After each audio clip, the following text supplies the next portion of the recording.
La comunicación política representa un gran campo de interés tanto para la generación de estrategias en los diferentes niveles del poder ciudadano como en la investigación académica y el análisis periodístico.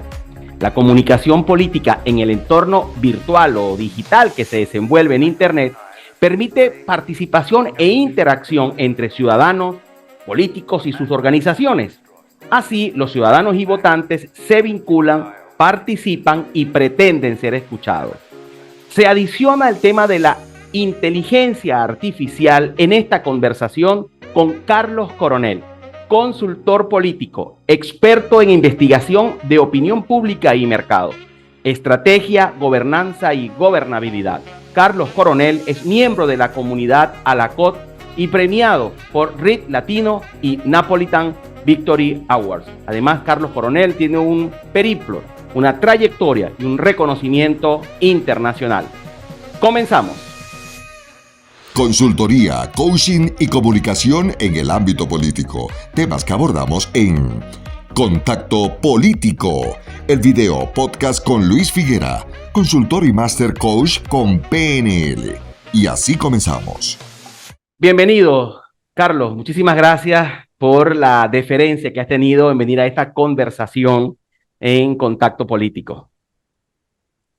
Hola Luis, qué alegría poder compartir esta conversación contigo y por supuesto con las personas que tienen la generosidad de vernos y escucharnos. Es fundamental para mí poder hacer esta conversación, sobre todo cuando tenemos ramas convergentes de trabajo y eso además nos permite aprender, ¿no? No solamente dar una entrevista, sino sobre todo aprender a través de la conversación, que es además algo que sin duda lo aplicamos también mucho en la investigación y en la comunicación política. Quienes están comenzando a ver esta conversación en este momento, quédense por lo siguiente.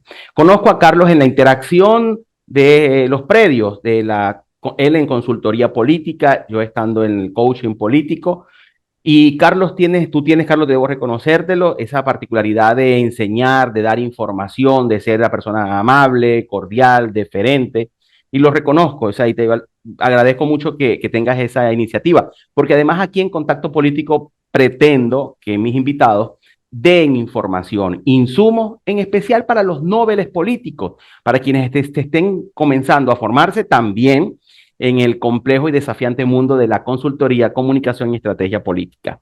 Así que un gustazo. Carlos, nos convoca hoy el tema de qué no es comunicación política y qué sí es comunicación política. Comencemos por allí. Tú en tu Twitter vi algo que colocaste, decías, esto no es comunicación política, y colocabas un video allí con música o algo así. ¿Qué no es comunicación política, Carlos? Bueno, ¿qué no es comunicación política? Comunicación política es, bueno, es que es difícil explicar algo sin el antecedente de qué sí es. Bueno, yo diría que si ustedes tienen una pieza de comunicación, que un poco a eso iban los videos que había compartido allí en Twitter y que además les invito a las personas si quieren verificarlos, la cuenta de Twitter es @cscoronelc o la cuenta @cies.cies. En cualquiera de esas cuentas lo van a encontrar. Igual quedan colocados en la biografía del programa aquí abajo. Buenísimo, muchas gracias. Tiene que ver con que si tú tienes una pieza de comunicación, sea esta visual, audiovisual, sea un merchandising, una camiseta, una manilla, etcétera, si eso no ha pasado por un proceso de investigación, de análisis, de estrategia, y de una cosa adicional que tal vez no todos los equipos de comunicación política los tienen, que es también una visión de la política, del espacio político que corresponde a la campaña o que corresponde a la propuesta, ¿no es cierto?, de ciudad, de prefectura, etcétera. Si no ha pasado por esos filtros, no es comunicación política. Si solamente vamos de manera directa, acelerada, atropellada hacia la pieza de comunicación sin pasar por todos estos pasos previos, no es comunicación política. Puede ser un spot interesante, atractivo, divertido, puede generar audiencia, puede generar interacción, pero si no tiene esos procedimientos previos, no va a cumplir un objetivo político, no va a cumplir un objetivo de adhesión. Y aquí yo pondría un primer hito de la conversación en este sentido, que tiene que ver con que la comunicación política, y en general la política, no busca generar solamente audiencias, no busca generar solamente interacciones. Eso es un elemento accesorio. Busca generar ciudadanía y no busca generar, por lo tanto, clientelismo. Busca generar ciudadanía con todos sus elementos, ¿no es cierto? Con la apropiación de derechos, con la gestión de derechos, la garantía de derechos. Y por supuesto, esto también tiene que ver con la propia capacidad de gestión de las autoridades. Hasta allí diría que no es la comunicación política. La comunicación política necesariamente tiene que pasar por estos pasos, ¿no? Por la investigación, análisis. Una vez que se analiza, se desarrolla una estrategia. Esa estrategia, por supuesto, determina un plan táctico. Y en ese plan táctico va a haber una parte dedicada a la comunicación que luego deriva en el plan de comunicación y la forma de comunicar. Y es ahí donde, por ejemplo, entran personas expertas como tú, ¿no es cierto?, para hacer el mejor uso del lenguaje y de la comunicación y ser efectivo, eficaz en esa comunicación. Y de allí el ciclo se repite. Si no se repite el ciclo, tampoco es comunicación política, porque no es una cosa de la que te olvidas. El ciudadano, los ciudadanos, todos en el mundo, tenemos necesidades constantes de la política. Uno se despierta, toma una ducha, y el momento que abres la llave, estás haciendo política, estás hablando o estás participando de un sistema político. Porque si abres la llave y hay agua, estás recibiendo una resolución de una necesidad que se gestiona a través de la política. Si no sucede, tampoco no se está gestionando, es a través de la política. Por lo tanto, en esta situación constante de vida, de la cual ninguno de los ciudadanos escapa, vas necesariamente a tener política, y al tener política de manera constante necesitas comunicación política específicamente, de manera constante, recurrente, sistemática y contundente. Ahora, ajá, adelante. Perdona, vamos a qué sí es la comunicación política. Pero te quería decir que precisamente no es nada complejo definir la que no es comunicación política. Exactamente. Está estupendo porque, fíjate, antes de entrar a definir lo que es la comunicación política con este preámbulo muy claro que has dado, entonces veo que la comunicación política no es ocurrencia, no es se me ocurre algo y como es chistoso y vi un spot publicitario en México, le hago algunos cambios y adecuaciones y lo puedo utilizar aquí en Ecuador o en Venezuela o en Colombia. O sea, está alejado de la ocurrencia, tiene que ver con investigación, con análisis, todo lo que tú planteabas. O sea, que es importante saber que no es la comunicación política. Ahora, ¿cuándo sí, Carlos? ¿Cuándo sabemos que estamos frente a alguien que está haciendo un trabajo desde la estrategia, desde la táctica, con comunicación política? ¿Qué es comunicación política? Bueno, definámoslo de forma conceptual en un primer término, luego de forma operativa, ¿no? En términos conceptuales, yo diría es la transversalidad o el encuentro de distintas corrientes teóricas y ejercicios profesionales que establecen una relación entre la ciudadanía y el poder político. Y bueno, una vez que se establece esa relación, hay otras relaciones. Por supuesto, hay una relación de la política con los ciudadanos, hay una relación de los políticos entre políticos y hay una relación de los políticos al interior de su organización política. Allí, si tuviéramos tiempo, nos podríamos meter en esta discusión de lo moderno y lo posmoderno, ¿no es cierto? ¿Por qué me meto en esta discusión así brevemente? Porque las organizaciones políticas, no solamente en el Ecuador o en Latinoamérica, en el mundo, tienen el mismo padecimiento ahora, y es que las personas tienen una forma distinta de sentirse representados y están siendo, digamos, o están poniendo más interés en otros temas que aparentemente no formarían parte de la esfera de lo político tradicional. Entiéndase el medio ambiente, la fauna y la flora urbana, los medios alternativos de movilidad, la diversidad, el universo, digamos, de las identidades sexuales, etcétera. Temas que no están, o hasta el momento no han estado cercanos al poder político, a la gestión pública, a la gestión política, pero que son de interés de la ciudadanía. Y allí como que van perdiendo algún sentido los partidos políticos. Estamos en ese periodo de transición. Unos países más, otros países menos, pero estamos en ese periodo de transición. Y esas son las relaciones que se establecen a través de la comunicación política. Y ahí voy a la parte operativa. Esa parte operativa va a implicar que en la gestión de la comunicación política, que además tiene una vigencia conceptual fuerte, porque es, digamos, la comunicación no es tener la pieza de comunicación. La comunicación, entendida, digamos, más conceptualmente, tiene que ver con la posibilidad de establecer poniéndolo en simple, este proceso de conversación entre la ciudadanía y las autoridades. Y ese proceso es fundamental no solo para la comunicación política, sino para la democracia. Volviendo al plano operativo, ¿esto qué va a implicar? Va a implicar que tú tengas una intersección entre la sociología y la ciencia política, la comunicación como tal, digamos, y los mercadólogos. Ahí ese universo de los mercadólogos podemos ser ingenieros estadísticos, gente que hace Big Data, economistas, etcétera. Y yo allí le añado una capa adicional, y esto te lo refiero, digamos, primero desde el atrevimiento, por supuesto, porque hay que ser atrevido con la profesión que uno desarrolla, y segundo, desde la experiencia que tenemos. Creo que hay que añadirle una capa de filosofía política. Es decir, alguien o un grupo de personas, hombres y mujeres, que es desde distintas ramas, ¿no es cierto?, de la experiencia política y desde la propia teoría política, te pueda decir, candidato, candidata, alcalde, alcaldesa, ¿sabe qué? Eso no está bien, ¿no? No está bien en un sentido político. ¿Y por qué puede, y perdón por meterme en este paradigma dicotómico del bien y el mal, pero por qué puede estar algo bien o mal? Bueno, para eso tenemos unos objetivos políticos y unos límites políticos. Cuando una autoridad o cuando una campaña se plantea un escenario político, también plantea unos valores. Entonces, sí me parece a mí recomendable en este sentido o con este antecedente tener alguien que valore o un equipo que valore también la filosofía política de lo que se está haciendo en la política y en la comunicación política. Entonces, con eso creo que abordamos así integralmente, ¿no?, en lo conceptual, en lo operativo y en lo profesional, a la comunicación política y con eso también lo que no es la comunicación política. Carlos, tú tienes un alto sentido de humanismo. Bueno, y acabas de decir que tienes una inclinación también a la filosofía, al estudio del ser, al ámbito ontológico, seguramente.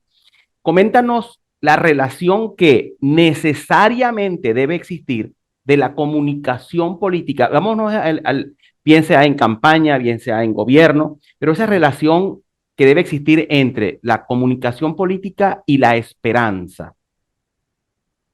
Bueno, qué linda relación. Me has llevado muy arriba a la conversación. Pongámoslo nuevamente en esa relación de los valores de la política, ¿no? Si no me equivoco, Hobbes era el que decía que el principio fundamental de la política es el bien común, es el procurar el bien común.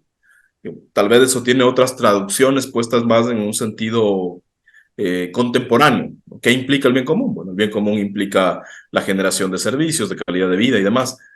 Pero en última instancia sí implica la felicidad de la ciudadanía, ¿no? La alegría de la ciudadanía. El otro día en un evento, en una conversación con varios alcaldes electos, había un alcalde, todos por supuesto tenían cosas muy interesantes que contar. Digo, no es fácil ganarse un voto y tienes la posibilidad de reunirse con varias personas que se han ganado muchos votos para ganar una elección, es un momento destacado, un momento deseable, importante. Buen punto. Pero dentro de esa conversación había un alcalde de una ciudad del centro del país, al cual, palabras más, palabras menos, también le preocupaba que cuando una familia sale a un parque infantil, esta familia tenga el dinero suficiente para que su hijo se coma un helado en el parque. Bueno, en última instancia, tal vez puesto así muy operativamente, eso también es la política. Es mediar, ¿no es cierto?, facilitar la alegría del otro. ¿Por qué? Porque hablamos del bien común, hablamos de las expectativas ciudadanas y en eso, o todo eso está, por supuesto, movilizado por la esperanza. Y aquí yo me permito meterme en una categoría más desde el lado de la investigación, que es fundamental y que para mí como consultor y principalmente como investigador es determinante en leer el ánimo ciudadano, que es justamente las variables de humor social que se generan a través de la investigación de opinión pública. ¿Y por qué digo esto? Porque ha sido una lucha constante de quienes hacemos investigación poner en un sitial de mayor preponderancia o de mayor prioridad esta medición. ¿Por qué? Porque a la final esa es la que moviliza la expectativa de las personas, ¿no? Si uno va, por ejemplo, a las mediciones actuales de la opinión pública ecuatoriana, estamos en un momento de exactamente desesperanza e inercia, de no movilización. Entonces, ¿cómo se hace para gestionar un gobierno desde ese estado de ánimo? Por lo tanto, es fundamental la esperanza y sus variaciones. ¿no? Porque puede existir esperanza en la ciudadanía, como puede existir esta desesperanza inercial, ¿no? En la cual la gente decide no movilizarse a través de los temas que le convocan a la política o que le convocan como una expresión de ciudadanía. Soy venezolano, Carlos, y lo que voy a decir a continuación me hago absolutamente responsable porque es un juicio que voy a emitir.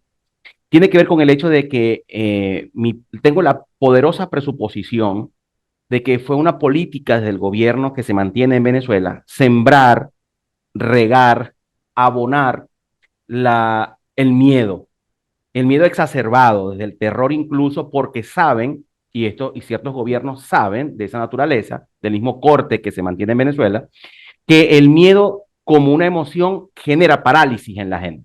Es decir, claro, el miedo puede, por un lado, paralizar a las personas, por otro lado, el miedo puede hacer que las personas se desplacen, se muevan, y por otro lado, quedan y van al ataque. Son tres formas de representar el miedo: ataque, huir o parálisis. Bueno, yo estoy aquí, yo me desplacé junto a 6,5 millones de hermanas y hermanos venezolanos, muchos de los cuales por miedo a la desesperanza que estábamos aprendiendo en nuestro país, por ejemplo. Esa es la repercusión del miedo.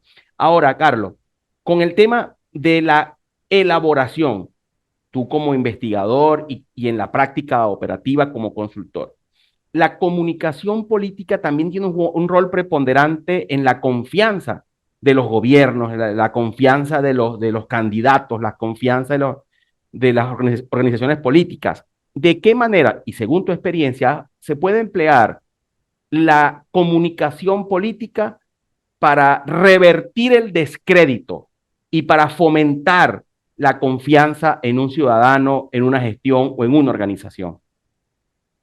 Es muy valiosa tu inquietud y tal vez la pondría al revés. No es necesariamente, tal vez la comunicación política comprende el procedimiento para gestionar lo que en última instancia es la gobernanza, dentro de lo cual se inscribe el asunto de la confianza. Pero todo esto, todo lo que estamos hablando, nace justamente de la condición humana. Y esa condición humana determina la instalación, el desarrollo y después selección electoral. Partamos de un hecho, partamos de que todo lo que estamos hablando está inscrito en el ámbito de la democracia, ¿no? Es decir, que la comunicación política sirve para mecanismos democráticos de elección y representación. Bueno, entonces en ese mecanismo democrático de elección y representación hay un líder, hombre o mujer, que determina a través de ese liderazgo una gestión política y que, por supuesto, es votado por una mayoría de personas, etc. Ese liderazgo es fundamental y el ejercicio de ese liderazgo es fundamental porque es el que moviliza el ímpetu ciudadano. Es el que lidera una conversación pública, es el que lidera un debate público, es el que, si quieres, marca el camino. La gente que está en política sí debe, y aquí capaz nos volvemos a meter en esta discusión de lo moderno y lo postmoderno, considerando además que nuestras sociedades latinoamericanas viven con un pie en la tradición y otro pie en el futuro, ¿no? Por lo tanto, es muy complicado meterse en estas arenas o meterse con exactitud en estas arenas. Y en esa máxima que dices, vivir con nostalgia del pasado o exceso de futuro, que es estrés, olvidamos de vivir el presente. Y eso es un aspecto también a considerar, ¿no? Sin duda, sin duda. Y capaz ahí es más fácil instalar el miedo, ¿no? Porque todos, déjame acordar cómo era la frase exacta, esta es de C.S. Lewis, ¿no? Que crea un libro que se llama Cartas del Diablo a su sobrino. ¿Ya? Lewis escribe esto cuando tenía una etapa atea de su vida, ¿no? Entonces, básicamente un recetario en el cual el demonio le dice a su sobrino cómo tiene que operar en la tierra para enviarle súbditos del mal hacia el infierno. Luego, Lewis termina reinterpretando, ya más adelante en su vida, termina reinterpretando su propio libro, y ahora es un libro base, sobre todo de las escuelas cristianas, si no me equivoco. Pero bueno, en algún momento de este libro, que es rápido además de leerlo y es entretenido porque, como te digo, es un recetario casi, le dice el diablo a su sobrino, que se llama Orugario: todos los vicios vienen del futuro o tienen que ver con el futuro. Ajá. Y es ahí donde se instala el miedo, ¿no? Porque, digamos, la lujuria tiene que ver con tener un placer futuro. La lujuria, que además en nuestra cultura se suele asociar únicamente al deseo carnal, que no necesariamente es así, ¿no? Porque Así puedes es. tener la lujuria de querer tal vez un vehículo muy lujoso, etcétera. Bueno, entonces, ahí puesta la cita textual de Lewis que me pareció pertinente, volvamos a la otra idea, Estupendo. ¿no? Que capaz ya nos abrimos mucho de la idea original. Entonces, ese liderazgo tiene que ser ejercido porque moviliza, le plantea un leitmotiv de la política a la ciudadanía. Y por lo tanto, es determinante en la gestión política. Ahora, no es, decía, la comunicación política lo que hace es comprender y tal vez crear el camino para que esa esperanza sea la movilizadora y para que el líder tenga la oportunidad de gestionar esa esperanza en términos de gestión o de operación política. No es la comunicación política la responsable, digamos, en última instancia, de fabricar, si quieres, esa esperanza. Es del propio liderazgo político. Y allí sí creo que hay que marcar una disección muy fuerte entre lo que le puedes tú responsabilizar a la comunicación política y lo que tienes que responsabilizarle a la gestión política, a los políticos, a los hombres y mujeres que ejercen la política y, por supuesto, al sistema de representación que ejerce en conjunto la política. ¿Por qué?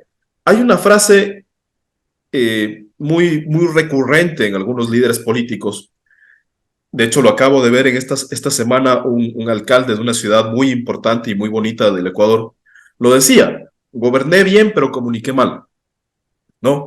Y eso en realidad no existe porque, sí, puedo haber hecho un muy buen gobierno, pero comunicar es parte integral de gobernar bien.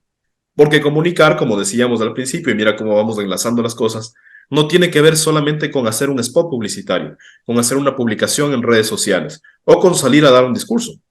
La comunicación, y particularmente la comunicación política, lo que establece es esa relación constante entre la ciudadanía y la gestión política. Y al ser este puente, esta relación sobrepasa el hecho de la comunicación como una publicación o como una publicidad, ¿ya? Entonces, siendo así, ¿dónde está la esperanza? ¿Dónde está la responsabilidad de esa esperanza? En el liderazgo político. Lo que hace la comunicación política es gestionar esto para construir, pongámoslo en objetivos o en metas estratégicas, para construir gobernanza para el liderazgo político. ¿Qué va a implicar esa gobernanza? Que uno, el líder político, hombre o mujer, tenga las capacidades de vocería suficientes justamente para comandar ese espíritu de ciudad, ese espíritu de provincia o ese espíritu de país. Claro, es su responsabilidad. Vamos allá. Esa es la voz que te dice, ciudadanos, vamos hacia allá, ¿ya? La segunda es la propia gestión política. Ese ciudadanos, vamos hacia allá, tiene unos hitos de gestión. Hacemos la obra, ejecutamos el servicio, conseguimos el financiamiento. Tiene operaciones muy puntuales que resultan en expresiones de certeza para la gente. Sí. Para los electores, para la ciudadanía. Y luego, esa construcción de gobernanza, por supuesto, recién allí está cargada de los elementos de la comunicación política que te permiten movilizar esta idea y movilizar este ímpetu ciudadano para hacer la gestión política. Y es allí, digamos, donde entraría más el elemento de la esperanza, de cómo comunicar bien o cómo gestionar adecuadamente esa esperanza.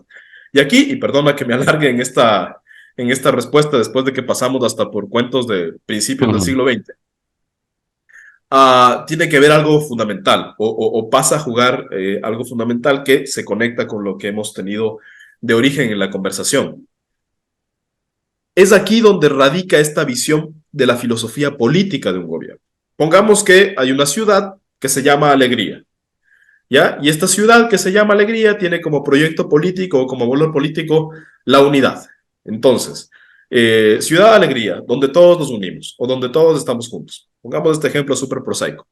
El equipo que tiene esta responsabilidad de ver la filosofía, la visión política del gobierno, tiene que preguntarse que si en Ciudad Alegría se hace un puente del barrio A al barrio B, ¿qué implica en el sentido de unidad? ¿No? Si una ciudad, estuve ahora recientemente en Medellín gracias a una invitación. Justo pensé en ponerle el ejemplo de Medellín con la conexión de los barrios en la parte superior y la ciudad en la parte baja, con la conexión. Justo pensé en eso. Y ese ejemplo de conexión es muy interesante, ¿no? Porque hay ejemplos similares en el resto de América y en otros países en Europa. Por ejemplo, en La Paz, ¿no? Juega un papel fundamental este metroférico, no me acuerdo exactamente cómo se llama, Aerocable, no recuerdo cómo se llama en La Paz, pero existe también.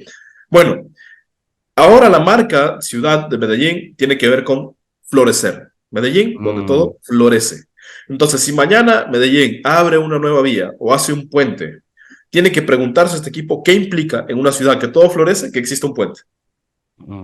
Ese es un poco, bajándolo a un nivel muy prosaico, muy operativo, el sentido, primero, de la esperanza, del ánimo social, y segundo, de cómo usar la filosofía en los equipos de comunicación política. Queda claro entonces queda un aspecto bastante claro, tal y como lo veo, porque tú comenzabas diciendo que la comunicación política guarda relación directa con la comunicación, con el humano, con la persona. Y por allá Chomsky nos regalaba, creo que en el año 58, creo, que lo que más se ha estudiado en los tiempos modernos y no tan modernos es la comunicación humana y el comportamiento humano. Es lo que más se estudia. Y la comunicación política tiene que ver con ello, ¿no? Con la comunicación humana y la interpretación o la cercanía con el comportamiento humano. Vamos a esta última parte con un tema en particular. Y resulta que, según tú, Alexa no hace tu campaña electoral. Según tú, el chat GPT no va a hacer tu diseño de comunicación, no te va a ayudar del todo en eso. ¿Cómo va esto de que ChatGPT y Alexa no van a coadyuvar como creemos en la comunicación política, Carlos? Bueno, yo creo que sin duda la inteligencia artificial es, al ser un producto humano, ¿no? Eso no hay que olvidarse, no es que es de generación espontánea. Sí. Es un instrumento particularmente tecnológico que ayuda mucho en todas las operaciones humanas, ¿no? Cuando digo todas las operaciones, pienso desde ese carrito autónomo que te lleva en China los domicilios, Las pizzas hasta lo que usamos nosotros en CIES, que es un programa que, pongamos, ponemos este video a través del programa, que se llama Emoscopio, y filtra nuestro rostro y nuestra voz, y te dice qué emociones está causando, ¿no? Entonces, en este universo de cosas de la inteligencia artificial hay infinitas oportunidades y posibilidades. Sin embargo, todas esas posibilidades, toda la información que me entrega a mí, que lo acabo de usar ahora en campaña con el equipo, en distintas campañas locales en el Ecuador, que acabo de usar este filtro, ¿no es cierto?, este motor que me permite medir emociones, si no está al lado de investigación, encuestas, grupos focales, entrevistas a profundidad, y de todos estos otros pasos que he hablado de la comunicación política, análisis de estrategia, sentido político, filosofía política, y después en comunicación, no va a suceder nada. O no va a suceder nada bueno. ¿Por qué? Porque en última instancia, el usuario de esto no es un computador, es una persona. El fin de una campaña es conectar con un ciudadano, con una ciudadana. No es publicar algo en redes sociales. Y sí, podemos tener muchos elementos de apoyo en la inteligencia artificial y sin duda lo hacemos. Y lo hacemos desde hace mucho tiempo. Digo, yo hago investigación de opinión pública desde el año 2004. Sí, desde el año 2004 o 2005. Hace bastante tiempo. Y desde entonces yo usaba ya un programa que se llama SPSS, ¿no? Que es un paquete estadístico para procesamiento de encuestas. Y yo sé que hay muchos más. A mí me gusta ese porque es bastante más sencillo. Hay R, etcétera, ¿no? Y eso es inteligencia artificial. ¿Por qué? Porque yo no tengo que necesariamente hacer todo el procedimiento de algoritmos y álgebra matricial para llegar al resultado de una encuesta o de un modelo econométrico. Eso, digamos, ya existía. Hay unos pasos ahí que el mismo programa, unas rutinas que el mismo programa va desarrollando y te hace clústeres automáticos y demás. Sí, eso ya existía, pero si no hubiera antes un ser humano que diseña una encuesta, que diseña un conjunto de variables, que va y le pregunta a mucha gente algo a través de un mecanismo muestral y gestiona eso y luego le entrega esto al programa. Y si no hubiera alguien después que agarra esa tabla estadística y se pone a pensar dentro de un sentido de comunicación política, de filosofía política y de proyecto de campaña en un sentido más estratégico, etcétera, no sucedería nada con esa inteligencia artificial que me procesó la investigación. Entonces, no reniego de la inteligencia artificial, Claro. pero sí siento que el mejor uso que le podemos dar es siempre al lado de un humano. Entonces, pasa lo que pasa con cualquier tecnología, ¿no? Si nos ponemos a revisar los titulares de los diarios cuando Henry Ford empezó a fabricar por cientos el modelo T, seguramente la gente se inquietaba, ¿no? Y decía, esto va más o menos a desaparecernos. O cuando la electricidad, la energía eléctrica se hizo ya muy común en el uso domiciliario, seguramente mucha gente hasta temía, ¿no? Pensaba que esto era una cuestión del demonio y nos iba a afectar. Bueno, eso mismo, ese nivel de expectativas también sucede con innovaciones importantes para el género humano, como la inteligencia artificial. Lo que hay que poner es el detalle de hasta dónde funciona y sobre todo para qué funciona. Si te comprendo bien, hay que seguir preparándose, seguir estudiando, seguir formándose y no sobrevalorar las aportaciones que puede hacer la inteligencia artificial. ¿Es así? Coincido plenamente. Oye, quiero agradecerte, Carlos. De verdad que parece un cliché lo que diré a continuación, pero pasó rapidísimo estos 30 minutos de conversación. Valoro enormemente tu tiempo y naturalmente vamos a coincidir por acá. Vamos a coincidir acá en este espacio en lo posterior. Quiero que me comentes un poco lo que haces en tu organización, lo que vienes haciendo. Voy a colocar aquí las redes sociales de tu empresa para quienes vean este programa y estén interesados en tu servicio, por favor. Bueno, primero, Luis, agradecerte mucho esta conversación, ¿no? He aprendido mucho de conversar contigo, que además seguramente es conversar con muchas expectativas de gente, porque sé que tú eres una persona muy, muy receptiva de las inquietudes, ¿no? Y luego, bueno, ¿qué hacemos en CIES? Desde el 2008, nosotros nos dedicamos a hacer investigación de opinión pública, es decir, a comprender el pensamiento, las expectativas de los ciudadanos y las ciudadanas, y a gestionar eso en términos estratégicos para campañas electorales y para gestión de gobierno. Trabajamos sobre todo bueno, por supuesto, con el nivel presidencial nacional y con gobiernos seccionales, ¿no? Nos encanta hacer ciudad. Particularmente a Carlos Coronel le encanta estar en proyectos de ciudad, más porque digamos un poco más del ámbito de mi profesión. A eso nos dedicamos, hemos tenido la gran oportunidad, el privilegio de compartir espacios de trabajo en varios lugares, en México, en Perú, en Argentina, en Colombia, en Venezuela no hemos tenido la alegría de poder trabajar, por supuesto estamos en Ecuador, y sin duda eso, más allá de ser un valor de la marca, es un valor significativo en términos de experiencia, porque te permite comprender situaciones distintas, realidades distintas, y por lo tanto nos ha permitido afinar cada vez de mejor manera los mecanismos con los cuales ofrecemos nuestros servicios, nuestra profesión. Y en última instancia, esto no es cualquier cosa. ¿Por qué? Porque en última relación se trata, como decíamos hace un momento, de ciudadanos, de personas. Y por eso hay que tomar con mucha responsabilidad este oficio de la comunicación política. Estupendo. Bien, nos vemos en Quito próximamente en el mes de junio 2023. Seguro, qué alegría será tenerte por acá. Un placer inmenso y será hasta otra oportunidad. Saludos, Carlos. Éxito. Alegrías, que estés muy bien. Un abrazo.